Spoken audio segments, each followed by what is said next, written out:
1899 ஆண்டு வெளிவந்த மிக முக்கியமான ஒரு அறிக்கை. அந்த அறிக்கையை மையமாக வைத்து வரையப்பட்ட மிக முக்கியமான மேப் 1932 ஆண்டு வெளியிடப்பட்டிருக்கு. Atlas of the Madras presidency அப்படின்னு அந்த மேப்பினுடைய தொகுப்பும் வெளியாயிருக்கு. இந்த ரெண்டு ஆதாரங்களை வச்சு இந்த பாஜக சங்கி இந்து முன்னணி குரூப்பினுடைய கண்ணில் விரல விட்டு ஆட்டிட்டு இருக்காங்க இன்னைக்கு இருக்கக்கூடிய அரசு. ஜி.ஆர். சுவாமிநாதனே தீர்ப்பு கொடுத்துட்டாரு, தர்காவுக்கு மேல இருக்கக்கூடிய தூண்ல நாங்க விளக்கேத்துவோம் அப்படின்னு திமுறா நின்றுகிட்டு இருந்த இவங்களுக்கு ஆப்பாக இறங்கி இருக்கு இந்த ரெண்டு ஆதாரமும். இந்த ரெண்டு ஆதாரப்பூர்வமான ஆவணங்கள்ல என்னென்ன இருக்கு, இந்தியா சுதந்திரம் அடையிறதுக்கு 50 ஆண்டுகளுக்கு முன்னாடி உருவாக்கப்பட்ட அந்த அறிக்கையில என்ன தகவல் இருக்கு, எப்படி ஜி.ஆர். சுவாமிநாதனுடைய உத்தரவு ஒட்டுமொத்தமாக ரத்தாக போகிறது, உச்ச நீதிமன்றத்தில் இது குறித்து என்ன விவாதங்கள் நடத்தப்பட்டு கொண்டிருக்கிறது, இதுவரை என்னென்ன ஆதாரங்கள் கொடுக்கப்பட்டிருக்கிறது. வணக்கம், இது மெட்ராஸ் வியூ. நான் உங்கள் சத்யராஜ். அடுத்தடுத்து புது புது ஆதாரங்கள் வெளிவந்து கொண்டே இருக்கிறது. பாஜக இந்த சங்கி குரூப் இருக்கு பாத்தீங்களா, இந்துத்துவ கும்பல், இந்த ஆதாரங்களை பார்த்து வைத்த எரிச்சல் இருக்காங்க. ஜி.ஆர். சுவாமிநாதன் கொடுத்த தீர்ப்பு ஒட்டுமொத்தமா ரத்தாகிறதுக்கான எல்லா வேலையும் இங்க நடந்துகிட்டு இருக்கு. இந்த ஸ்டாலின் அரசாங்கம் இந்த பிரச்சனையை அப்படியே விட்டுட்டு போயிடுவாங்க அப்படின்னு இந்த இந்து முன்னணிக்காரங்க நினைச்சாங்க. ஆனா இன்னைக்கு இருக்கக்கூடிய இந்த சட்ட அமைச்சகம் மிக தெளிவாக பிரிட்டிஷ் ஆவணங்களையே தோண்டி எடுத்திருக்கிறாங்க. குறிப்பாக 1899 ஆண்டு the great trigonometrical survey of India volume 24, அதாவது இந்தியாவை அளந்து இந்தியாவுக்கான மேப்பை தயாரிக்கிறதுக்கான வேலை நடந்துச்சு பாத்தீங்களா, அந்த வேலை குறித்து தொகுக்கப்பட்ட ஆவணங்கள். அந்த ஆவணத்தினுடைய 24வது பகுதியில திருப்பரங்குன்ற மலை குறித்து மிக முக்கியமான குறிப்புகள் இருக்கு. அந்த குறிப்புகளுடைய ஆவணங்களை வெளியிட்டு இருக்காங்க. அதுல குறிப்பா இன்னும் சொல்ல போனா the great arc section 8 degree to 18 degree are a series of the southern trigon, அதாவது இந்தியா முழுக்க மேப்பை உருவாக்குறதுக்காக அளவை செய்றாங்க இல்லையா, அதுல இந்த சவுத், அதாவது தென்னிந்தியாவில் இருக்கக்கூடிய இந்த குறிப்பிட்ட லாங்கிடியூட் லேட்டிடியூட் இருக்கு பாத்தீங்களா, இங்க திருப்பரங்குன்ற மலையில என்ன இருந்துச்சு. இன்னைக்கு இவங்க சொல்றாங்க இல்லையா, அந்த தூண் அப்படிங்கிறது வந்து தீப ஏத்துறதுக்காக 6ஆம் நூற்றாண்டுல உருவாக்கப்பட்டது, பாண்டியர் காலத்துல சோழர் காலத்துல உருவாக்கப்பட்டதுன்னு ஒரு கதை சொல்றாங்க இல்லையா, அதெல்லாம் பொய்த்து போற மாதிரி பிரிட்டிஷ் கவர்மெண்ட் அங்க என்னென்ன வேலைகள் செஞ்சாங்க அப்படிங்கிறது குறித்து மிக தெளிவாக ஆவணங்கள் கிடைச்சிருக்கு. இதுக்கு அடுத்தபடியான ஆவணம் atlas of the Madras presidency. இதை தொகுத்தது யாருன்னு பாத்தீங்கன்னா, compiled under the superintendence of K.N. Narasimha Acharya and published under the directions of the LGBR Firth அப்படிங்கக்கூடிய பிரிட்டிஷ் அதிகாரி, டைரக்டர் ஆஃப் மெட்ராஸ் சர்வே. அதாவது மெட்ராஸ் பிரசிடென்சி அப்படிங்கிற ஒரு காலத்துல ஒட்டுமொத்தமான சவுத் இந்தியாவுமா இருந்துச்சு. ஒரிசால இருந்து கர்நாடகா வரைக்கும் முழுக்கவே பாத்தீங்கன்னா சென்னை மாகாணம் தான் இந்த மெட்ராஸ் பிரசிடென்சி தான். இந்த மெட்ராஸ் பிரசிடென்சியினுடைய director of Madras survey, Madras சர்வேயினுடைய தலைவரா இருக்கார் இல்லையா, அவருடைய தலைமையில வெளியிட்டு இருக்கக்கூடிய ரெண்டு அறிக்கை. அப்ப இது ஒரு அறிக்கை, இது இல்லாம 1899 ஆண்டு வெளிவந்த அறிக்கை. இந்த ரெண்டு அறிக்கையிலுமே என்ன சொல்லுது, அது வந்து பேஸ் அறிக்கை, அதை பயன்படுத்தி தான் மேப் தயாரிக்கப்பட்டிருக்கு. அப்போ மேப்பும் இருக்கு, அறிக்கையும் இருக்கு. அந்த அறிக்கையில என்ன சொல்றாங்க, அந்த அறிக்கை எதுக்காக உருவாக்கப்பட்டதுங்கிற வரலாறு தான் ரொம்ப ரொம்ப முக்கியமானது. இன்னைக்கு இருக்கக்கூடிய இந்த இந்துத்துவ குரூப் என்ன சொல்றாங்க, இந்து முன்னணி, இவங்க என்ன சொல்றாங்க, திருப்பரங்குன்ற மலையில தர்கா இருக்கு, அந்த தர்கா வழியாக மேல போனா ஒரு தூண் இருக்கு, அந்த தூண்ல தான் காலங்காலமா தீபம் ஏத்தப்பட்டுச்சு அப்படின்னு சொல்றாங்க. இதுக்கு எந்த விதமான ஆதாரமே கிடையாது. ஆனா இங்க போய் தீபம் ஏத்தணும் அப்படின்னு ஜி.ஆர். சுவாமிநாதன் அப்படிங்கக்கூடிய நீதிபதி தீர்ப்பு கொடுத்தாரு. அந்த தீர்ப்பை தமிழ்நாடு அரசு நாங்க ஏத்துக்க முடியாது அப்படின்னு சொல்லி தீபத்தை ஏத்தல. காலங்காலமாக எங்க தீபம் ஏற்றப்பட்டு கொண்டிருக்கிறதோ ஆகம விதிப்படி அந்த தீப மண்டபத்தில் தமிழ்நாடு அரசு மிகச்சிறப்பாக தீபம் ஏத்துறாங்க. அது ஒரு வெற்றிகரமான செயலா முடிஞ்சது, பக்தர்கள் எல்லாம் அதை கும்பிட்டாங்க. ஆனா இருந்தாலும் பொறுத்துக்க முடியாத இந்த இந்து முன்னணி கும்பல் திரும்பவும் கோர்ட்டுக்கு போய் இங்க பாருங்க அந்த தூண் தாங்க தீபத்தூணு அப்படின்னு சொல்லி ஆர்கியூ பண்ணி திரும்பவும் ஜி.ஆர். சுவாமிநாதன், அதாவது மத்திய படைகளை வச்சு தீபம் ஏத்துறதுக்கான பல முயற்சிகள் நடந்து தோத்து போய் உட்கார்ந்துருக்காரு. இன்னைக்கு இந்த வழக்கு உச்ச நீதிமன்றத்தில் இருக்கு. உச்ச நீதிமன்றத்தில் தமிழ்நாடு அரசு கொடுக்க போற இந்த ரெண்டு அறிக்கையும் ஒட்டுமொத்தமா ஜி.ஆர். சுவாமிநாதனுடைய தீர்ப்பை கிழிச்சு தூக்கி எறிய போறாங்க. அதுல குறிப்பா 1899 தி கிரேட் டிரிக்னாமெட்ரிக்கல் சர்வே அப்படின்னா என்ன அப்படின்னா, இந்தியாவை அளக்கிறதுக்காக பிரிட்டிஷ்காரங்க முயற்சி பண்றாங்க. அதுக்கு முன்னாடி ஒரு டீடைல்டான மேப் இல்லை. அவங்களுக்கு படை அனுப்புறதா இருக்கட்டும், இல்ல இந்தியாவில் ரயில் ரோடு போடுறதா இருக்கட்டும், இது மட்டும் இல்லாமல் இன்னும் பல முக்கியமான வர்த்தக நடவடிக்கைக்கும் போர் நடவடிக்கைகளுக்கும் அவங்களுக்கு என்ன தேவைன்னா இந்தியாவினுடைய மேப்பை துல்லியமா தேவைப்படுது. அவங்க என்ன பண்றாங்க அப்படின்னா, இந்தியாவை எப்படியாவது அளந்து மேப் தயாரிக்கணும்னு முடிவு பண்றாங்க.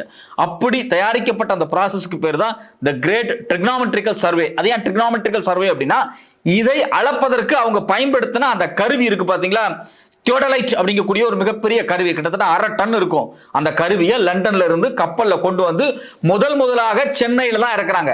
சென்னை பிரசிடென்சி இருந்தா அன்னைக்கு இருந்து நம்ம ஜார்ஜ் கோட்டை இருக்கு பாத்தீங்களா, அந்த துறைமுகத்துல தான் அதை இறக்கி அங்க இருந்து யானையை பயன்படுத்தி குதிரைகளை பயன்படுத்தி அந்த கருவியை கொண்டு வந்து மலைகள் மேல வச்சு முக்கோண வடிவில் இருக்கக்கூடிய நிலங்களை அளவு செய்யறாங்க. இதனால அதுக்கு ட்ரிகோனோமெட்ரிக்கல் சர்வே அப்படின்னு சொல்றாங்க. இந்த தியோடரைட் அப்படிங்கக்கூடிய கருவி பாத்தீங்கன்னா கிட்டத்தட்ட 12 பேருக்கு மேல சேர்ந்துதான் தூக்கிட்டு வர முடியும். இந்த கருவியை பாத்தீங்கன்னா தஞ்சாவூர் மலை மேல கோயில்ல வச்சு கூட தஞ்சையை வந்து அளந்திருக்கிறாங்க. அப்ப அந்த கருவி கீழே விழுந்து உடைஞ்சிருக்கு. அது குறித்தான எல்லா தகவலுமே பாத்தீங்க அப்படின்னா தி கிரேட் ட்ரிகோனோமெட்ரிக்கல் சர்வேல இருக்கக்கூடிய தி கிரேட் ஆர்க் அப்படிங்கக்கூடிய பகுதியில ரொம்ப டீட்டெயிலா எழுதியிருக்கிறாங்க. சோ அப்போ பிரிட்டிஷ்காரர்கள் இந்தியாவை அளப்பதற்காக ஒரு பிரத்யேக கருவியை கொண்டு வந்து முக்கோண வடிவில் அந்த அளவை நடத்தி இருக்கிறாங்க. அதுல குறிப்பா என்ன சொல்றாங்க அப்படின்னா, சென்னைக்கு அந்த கருவியை கொண்டு வந்து சென்னையிலிருந்து அவங்க அளக்க துவங்கும் போது 2 மலைகளை ரொம்ப முக்கியமா பார்த்திருக்கிறாங்க. ஒன்னு நாகலாபுரம் அப்படிங்கக்கூடிய ஆந்திரா பகுதியில் இருக்கக்கூடிய ஒரு மலை, இன்னொன்னு பரங்கி மலை. இப்ப சொல்ல முடியல சென்ட் தாமஸ் மவுண்ட், இந்த சென்ட் தாமஸ் மவுண்ட்ல இருந்து அளக்க முயற்சி பண்ணிருக்காங்க. இதுல குறிப்பா என்ன அப்படின்னா, சென்ட் தாமஸ் மவுண்ட் ரொம்ப ஃபேமஸான ஒரு முக்கியமான ஒரு மலையா இருந்திருக்கு. போர்ச்சுகல் ஆரம்ப காலகட்டத்தில் வரும்போது இந்த வேலையெல்லாம் இந்த சர்வே எல்லாம் நடக்கிறதுக்கு கிட்டத்தட்ட 200 ஆண்டுகளுக்கு முன்னாடியே போர்ச்சுகல்காரங்க இங்க வந்துட்டாங்க. சூரத்துக்கு வந்தாங்க, காலிக்கட்டுக்கு வந்தாங்க. அவங்க 1500 இங்க வந்துட்டாங்க. எக்ஸாக்டா சொல்ல போனா 1498 அவங்க இந்தியாவுக்கு வந்துட்டாங்க. ஆனா இந்த அளவை எல்லாம் பாத்தீங்கன்னா 1800 தான் இந்தியாவில் தொடங்குறாங்க. அதுக்கு பிறகு ஒரு 70 ஆண்டு, கிட்டத்தட்ட 70-75 ஆண்டுகள் வரைக்கும் இந்த அளவை பண்றாங்க. அதாவது மேப் வரைகிற வேலையை பண்றாங்க. 1802 இருந்து 1880 வரைக்கும் இந்த வேலை இந்தியாவில் நடக்குது. சோ அப்போ சென்ட் தாமஸ் மவுண்ட் பொறுத்த வரைக்கும் அது வந்து கிட்டத்தட்ட 1500க்கு பிந்தைய காலகட்டத்திலேயே போர்ச்சுகல்ஸ் கொஞ்சம் செட்டில்மெண்ட் வந்திருக்காங்க. அது மட்டும் இல்லாம ஆர்மீனியர்கள், இது மாதிரியான வணிகர்கள் இருக்காங்க பாத்தீங்களா, இவங்களுடைய செட்டில்மெண்ட்ஸ் எல்லாம் இருக்கு. அப்ப சென்ட் தாமஸ் மவுண்ட் ஏதோ ஒரு வகையில் ஒரு பிரத்யேகமான ஒரு சிம்பலா பார்க்கப்பட்டிருக்கு கடலோடிகளுக்கு, கடல் வழியா வரக்கூடிய வணிகர்களுக்கு. சோ அப்போ இந்த சென்ட் தாமஸ் மவுண்ட்ல இருந்துதான் இந்த அளவை வேலையவே பிரிட்டிஷ்காரங்க துவங்குறாங்க. இதை துவங்குனது யாருன்னு பாத்தீங்க அப்படின்னா, வில்லியம் லாம்டன் அப்படிங்கக்கூடிய ஒரு பிரிட்டிஷ் அதிகாரி 1802ஆம் ஆண்டு இந்த லாம்டன் வந்து இந்த வேலையை துவங்குறாரு. இன்னைக்கு சென்ட் தாமஸ் மவுண்ட்ல லாம்டனுக்கு ஒரு சின்ன சிலை இருக்கு. இந்த லாம்டன் வந்து என்ன பண்றாரு அப்படின்னா, அந்த முக்கோண வடிவிலான அளவை முறை இருக்கு பாத்தீங்களா, அந்த அளவை முறைக்காக சென்ட் தாமஸ் மவுண்ட்ல இருந்து அந்த அளவை முறையை துவங்குறாரு. அங்கேயும் சில கற்களை நட்ட வச்சு அதுல இருந்து அந்த வேலையை துவங்குறாரு, மெஷர் பண்றாரு. முதல் மெஷர்மெண்ட் பாத்தீங்கன்னா பல்லாவரம், இன்னொரு பக்கம் பட்டினப்பாக்கம், ஏன்னா கிழக்கு பகுதியில் கடல் இருக்கு. சோ அப்போ இந்த அளவை முக்கோண அளவை வந்து அவங்க துவங்கி அந்த அளவையை துவங்குறாங்க. இது எது வரைக்கும் நடக்குது அப்படின்னா, மவுண்ட் எவரெஸ்ட் வரைக்கும் இங்கிருந்து அளந்துட்டு போறாங்க. அப்படிதான் இந்தியாவினுடைய மேப்பை எக்ஸாக்டா லாட்டிடியூட் லாங்கிடியூட்ல அவங்க பிக்ஸ் பண்றாங்க. இதுக்கு இந்தியா முழுக்க காடு மேடுகள்லாம் அலைஞ்சு பல பேர்த்த பயன்படுத்தி நூற்றுக்கணக்கான பேர்கள் இந்த கருவியை தூக்குறதுல இருந்து, இதை அளக்கிறதுல இருந்து, உணவு கொண்டு வரதுல இருந்து, மேப் தயாரிக்கிறதுல இருந்து பல்வேறு பிரச்சனைகளை சந்திச்சிருக்காங்க. இன்னும் ரொம்ப துல்லியமா சொல்ல போனா இந்த மேப் தயாரிக்கிறதுல இறந்து போனவங்க எக்கச்சக்கமான பேர் இருக்காங்க. பிரிட்டிஷ்காரங்களுக்கு இந்தியாவில் இருக்கக்கூடிய வளங்களை சுரண்டணும், அது அவங்களுடைய மையமான நோக்கம். இந்தியாவில் ஒரு மிகப்பெரிய பிசினஸ் பண்ணணும், இந்தியாவை நிர்வாக ரீதியா தன் கட்டுப்பாட்டுக்குள்ள கொண்டு வரணும் அப்படிங்கிறதுக்காக அவங்க இந்த வேலையை செய்யறாங்க. மெனக்கிட்டு அவங்க செஞ்சாங்க அது ஒரு 80 ஆண்டு காலம். அதுல குறிப்பா பாத்தீங்க அப்படின்னா, இந்த கடல் மலை இந்த பகுதியெல்லாம் இருக்கு பாத்தீங்களா, இந்த பகுதிகளில் இந்த கருவி வச்சு அவங்க வந்து அளந்துருவாங்க. ஆனா சமவெளி பகுதிகள் வரும்போது அந்த ஏரியால அவங்க இது மாதிரி தூண்களை நெட்ட வச்சு அந்த சமவெளி பகுதிகளை வந்து அவங்க அளப்பாங்க. சோ அப்ப இந்த சமவெளி பகுதிகளா இருக்கட்டும், மலையா இருக்கட்டும், கடலா இருக்கட்டும், இதை மையமா வச்சு இந்த ட்ரிகோனோமெட்ரிக்கலான சர்வே அவங்க துவங்கி மேப் தயாரிக்க ஆரம்பிச்சது 1802ஆம் ஆண்டு. இது ஆரம்பத்துல துவங்கினது வேணா வில்லியம் லாம்டனா இருக்கலாம். அவரு இறந்து போயிடுறாரு. அவர் எப்ப இறக்குறாருன்னா 1823 அவர் இறந்து போயிடுறாரு. அதுக்கு பிறகு பாத்தீங்க அப்படின்னா இந்த ஒர்க்கை யார் செய்யறாங்கன்னா, ஜார்ஜ் எவரெஸ்ட் பண்றாரு. ஜார்ஜ் எவரெஸ்டுக்கு உதவியாக ஆண்ட்ரூ ஸ்காட் வாக் இருக்கிறாரு. இவங்க கூட ஒரு இந்தியாவை சார்ந்த ராதாநாத் சிக்கந்தர் அப்படிங்கக்கூடிய ஒரு பெங்காலி இருக்கார், அவர் ஒரு இன்ஜினியர். சோ இவங்க எல்லாம் சேர்ந்து அளக்குறாங்க. பிற்பாடு 1843, அதாவது எவரெஸ்டும் இதுல இருந்து ஒதுங்கினதுக்கு பிறகு ஸ்காட் இந்த வேலையை செய்யறாரு. இந்த ஸ்காட் இந்த வேலையை செய்யும் போது கூட பெங்காலிக்காரரான ராம்நாத்தும் கூட இருக்காரு. இவங்க எல்லாம் தான் அந்த ஃபைனல் மெஷர்மெண்ட்ஸ் முடிக்கிறாங்க. ஃபைனல் மெஷர்மெண்ட்ஸ் எது வரைக்கும் போகுது அப்படின்னா, மவுண்ட் எவரெஸ்ட் இமயமலை வரைக்கும் போறாங்க. அதனாலதான் பாத்தீங்கன்னா ஸ்காட்டும் சரி இந்த ராம்நாத்தும் சரி இறுதியாக அந்த உச்சிக்கு பேர் வைக்கும் போது இதுதான் உலகத்திலே மிக உயர்ந்த ஒரு சிகரமா இருக்குது அப்படிங்கிறதுனால அதுக்கு எவரெஸ்ட்னு இந்த மேப் தயாரிச்சு அந்த ட்ரிகோனோமெட்ரி சர்வே பண்ண அந்த எவரெஸ்டோட பேரே வைக்கிறாங்க. அவர் முழுமையான பேர் ஜார்ஜ் எவரெஸ்ட். சோ அந்த மலைக்கு பேர் மவுண்ட் எவரெஸ்ட்னு வைக்கிறாங்க. சோ அப்போ வில்லியம் லாம்டன் துவங்கி ஜார்ஜ் எவரெஸ்ட் ஸ்காட் வரைக்கும் இந்த வேலையை கிட்டத்தட்ட ஒரு 70-80 ஆண்டுகள் இந்தியாவில் செய்திருக்கிறார்கள். அப்படி சமவெளி பகுதிகளை அளப்பதற்காக மிக குறிப்பாக இந்த தூண் வந்து வைக்கப்பட்டிருக்கு. இதுல குறிப்பா பாத்தீங்க அப்படின்னா, மலை கோயில் இருக்கு பாத்தீங்களா, மலை கோயில்களா இருக்கட்டும், சில கோயில் பகுதிகளா இருக்கட்டும், இங்கதான் வந்து இந்த ட்ரிகோனோமெட்ரிக்கல் சர்வே பில்லர் வந்து அவங்க நியமிச்சிருக்காங்க. அதுக்கு பேரே பாத்தீங்க அப்படின்னா ட்ரிக்னோமெட்ரிக்கல் சர்வே பில்லர்னே சொல்லுவாங்க. இதுல குறிப்பா ஏன் திருப்பரங்குன்ற மலை மேல இந்த ட்ரிக்னோமெட்ரிக்கல் சர்வே கல்ல அவங்க வச்சாங்க அப்படிங்கிறதுக்கு ஒரு சில காரணங்கள் இருக்கு. மதுரை சமவெளியிலே இருக்கக்கூடிய மிக பிரபலமான ஒரு உயரமான மலை. அதுல குறிப்பா பாத்தீங்கன்னா மதுரை, நாகமலை, ஒத்தக்கடை மலை, அலங்காநல்லூர் மலை, வைகை கரை வரைக்கும் இந்த உயரநிலை பகுதி வரை தெளிவா தெரியக்கூடிய ஒரு இடம். அங்கிருந்து 360 டிகிரில இந்த நிலத்தை மெஷர் பண்ணுவாங்க அவங்க. அப்படி மெஷர் பண்ணும்போது தான் அந்த பள்ளமா இருக்கட்டும், நீர்நிலைகளா இருக்கட்டும், பசுமையான பிரதேசங்களா இருக்கும், அனைத்துமே ரொம்ப தெளிவா அப்சர்வ் பண்ண முடியும். பழங்காலத்திலேயே பாத்தீங்க அப்படின்னா இந்த மலை, அதாவது திருப்பரங்குன்ற மலை அப்படிங்கிறது ஒரு நேவிகேட்டிங் லேண்ட்மார்க்காக பயன்படுத்தப்பட்டிருக்கு.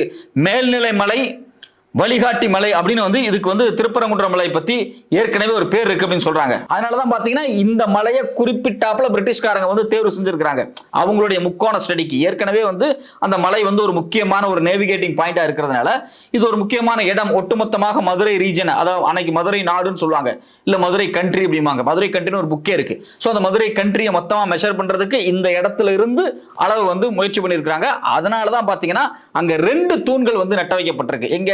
திருப்பரங்குன்ற மலை மேல. இந்த தூண் எப்படி கட்டப்பட்டதுன்னு சொல்றாங்க அப்படின்னா, திருப்பரங்குன்றத்தில் இருக்கும் தூண் சுமார் 4 to 5 அடி உயரம், சரிவான மேடையில் கட்டப்பட்ட கல், அடிக்கல் மேல் பகுதி வட்ட வடிவம், மேல் தளத்தில் தூரப்பார்வை சாதனங்களை வைக்க பிளாட் பாயிண்ட் தூண் மீது GTS குறியீடுகள் இருக்கிறது. இது மட்டும் இல்லாம இதனுடைய அதிகாரப்பூர்வ ஆதாரங்கள் பாத்தீங்க அப்படின்னா தொல்லியல் துறையினுடைய, அதாவது ஆர்கியாலஜிக்கல் சர்வே ஆஃப் இந்தியா இருக்கு. அதுல மேப் 1800 to 1900 மேப்ல இது இருக்கு. அது மட்டும் இல்லாமல் மதுரை மற்றும் சுற்றுப்பகுதியில் இருக்கக்கூடிய அந்த GTF மேப் இருக்கு இல்லையா, ட்ரிக்னோமெட்ரிக்கல் ஸ்டேஷன் திருப்பரங்குன்றம் ஹில் என தெளிவாக குறிப்பிடப்பட்டுள்ளது. அதுல ரொம்ப ரொம்ப ரொம்ப ரொம்ப தெளிவா சொல்லியிருக்காங்க.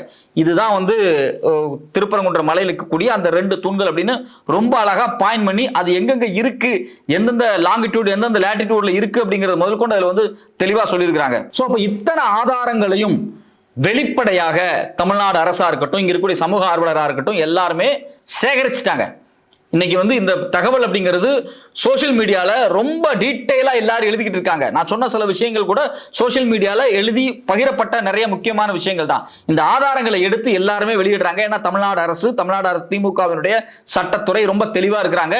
இந்த ட்ரிக்னோமெட்ரிக்கல் சர்வே 1899 ரிப்போர்ட் வால்யூம் நம்பர் 24 இருக்கட்டும், இல்ல மெட்ராஸ் பிரசிடென்சியினுடைய மேப்பா இருக்கட்டும், இதை பேஸ் பண்ணி வரையப்பட்ட மேப்பா இருக்கட்டும், இந்த மேப்ல என்ன இருக்கு, அந்த சிக்கந்தர் தர்கா பக்கத்தில் இருக்கக்கூடிய அந்த 2 தூண்கள் என்னென்ன, அந்த தூண்கள் எந்த லேட்டிடியூட் லாங்கிடியூட்ல எக்ஸாக்ட்டா வைக்கப்பட்டுச்சு, அதனுடைய பயன்பாடு என்ன, அதை வச்சு என்னென்ன வேலைகள் நடந்திருக்கு அப்படிங்கிறது குறித்து எல்லா ஆதாரத்தையும் ஒட்டுமொத்தமாக சேகரித்து கொண்டு போய் உச்சநீதிமன்றத்தில் கொடுக்குறாங்க.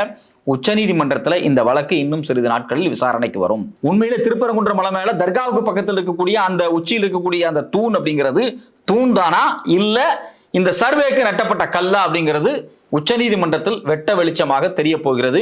இதுல குறிப்பா என்ன அப்படின்னா, GR சுவாமிநாதனே தீர்ப்பு கொடுத்துட்டாரு, நாங்க போய் மலை மேல ஏறுவோம், தீபத்தை கொளுத்துவோம், நாங்க என்ன வேணாலும் பண்ணுவோம், அது சங்க காலத்துல இருந்து இருக்கு, அந்த காலத்துல இருக்கு, இந்த காலத்துக்குன்னு ஒரு கதை விடுறாங்க. இன்னும் சொல்ல போனா 2000 ஆண்டுகளுக்கு முன்னாடி இந்த மலையில முருகன் இருந்தாரு, அந்த மலையில அந்த சாமி இருந்ததுன்னு ஆரம்பிக்கிறாங்களே. இந்தியாவில் இருக்கக்கூடிய குறிப்பாக தமிழ்நாட்டில் மதுரையை சுற்றி பல கோயில்களில் ஒரு காலத்துல சமணர்கள் தான் பயன்படுத்தினாங்க. அது சமண சிற்பங்கள், சமணர்களுடைய முக்கியமான தலங்களாக இருந்துச்சு. பௌத்த சமண எச்சங்கள் இன்னைக்கு வரைக்கும் இந்தியா முழுக்க கிடைச்சிக்கிட்டு இருக்கு. அந்த சமண பௌத்த எச்சங்களை தான் இவங்க காலி பண்ணிட்டு கோயில்களா மாத்துறாங்க, வைவ சைவ கோயில்களா மாத்துறாங்க. அதாவது விஷ்ணுவுக்கும் சிவனுக்குமான கோயில்களா பௌத்த சமண கோயில்கள் தான் மாற்றப்பட்டுச்சு. இன்னைக்கு பௌத்தர்களும் சமணர்களும் இது சிவன் கோயில் எங்களுடைய கோயில், அந்த முருகன் கோயில் எங்களுடைய கோயில் அப்படின்னு இது சமண கோயில் பௌத்த கோயில் ஆரம்பிச்சாங்க அப்படின்னா இந்தியாவில் என்ன நடக்குமே தெரியாத அளவுக்கு மத வன்முறைகள் உருவாகும். ஒரு சின்ன எக்ஸாம்பிள், மதுரை சுற்றி இருக்கக்கூடிய எண்பெருங்குன்றம் எல்லா இடமே பார்த்தீங்க அப்படின்னா முழுக்க முழுக்க சமண படுகைகள், சமணர்கள் வாழ்ந்த இடம், சமணர்கள் போதித்த இடம், சமண கோயில்கள் இருக்கு. சோ அவ்வளவு முக்கியமான 1500 ஆண்டுகள் பழமையான சமண கோயில்கள், 2000 ஆண்டு பழமையான சமண படுகைகள் தமிழ்நாட்டில் இருக்கு. தமிழ்நாட்டில் பௌத்தமும் சமணமும் மிக கோலோச்சி இருந்திருக்கு. சிலப்பதிகாரம், மணிமேகலை அதுக்கு நமக்கு ஒரு மிகப்பெரிய எடுத்துக்காட்டு. சோ அப்ப இவ்வளவு தூரம் கோயில்களை சார்ந்த பிரச்சனைகளை எதற்காக இவர்கள் உருவாக்குகிறார்கள்? இதை இஸ்லாமியர்கள் வந்ததுக்கு பிறகு இதை கொண்டு வந்துட்டாங்க அப்படின்னா, சைவ வைணவ மதங்கள் சமண பௌத்தத்திலிருந்து எடுத்தது அப்படின்னு சொல்லி ஒரு பிரச்சனை உருவாக்குனா என்ன ஆகும்? சோ அப்ப இவ்வளவு ஆதாரங்கள் இருக்கு. இந்த கல் அப்படிங்கிறது முழுக்க முழுக்க சர்வேக்கு பயன்படுத்தப்பட்ட கல் தான்.